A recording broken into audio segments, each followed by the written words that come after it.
అయితే ఇది ఒకటి మీకు సాయం చేస్తుంది, అది చెప్తున్నా. You pray, nothing will happen. నువ్వు ప్రార్థన చేస్తావు, ఏం జరగదు అక్కడ. You pray with your wife. అంటే కొన్ని కార్యాలు ఉంటాయి, నువ్వు వ్యక్తిగతంగా ప్రార్థన చేస్తావు కానీ ఏ కార్యం జరగదు అక్కడ.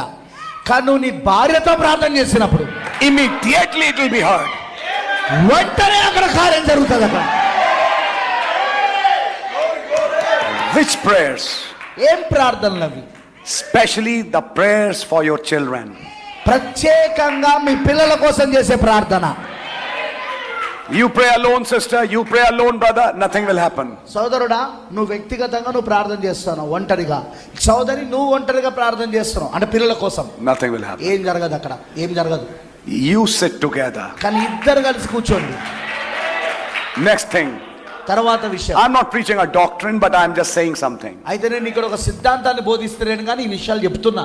But I'm showing you something. అయితే నేను ఒక విషయాన్ని మీకు చూపిస్తాను. What time? ఏ సమయం? 10 o'clock in the morning? ఉదయం 10 గంటలకా? No. లేదు. 5 o'clock in the morning.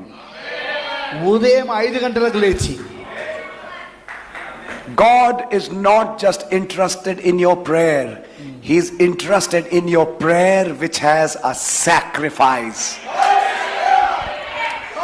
దేవుడు నీ ప్రార్థన పట్ల ఆయన ఆసక్తి కలిగి లేడు కానీ ఆయన నువ్వు అర్పణ చేసుకొని చేస్తున్న ప్రార్థన ఉన్న చూడు, దానిపైన ఆయనకు ఆసక్తి ఉన్నది. Praying at 9 a.m. is very easy.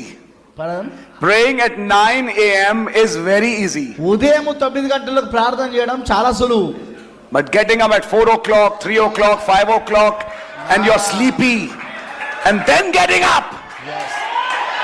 కానీ ఉదయం 3 గంటలకు, 4 గంటలకు, 5 గంటలకు ఎప్పుడైతే నిద్రపోతుంటారో అప్పుడు నువ్వు లేచి ప్రార్థన చేస్తే, Try it. ఒకసారి ప్రయత్నించి చూడండి.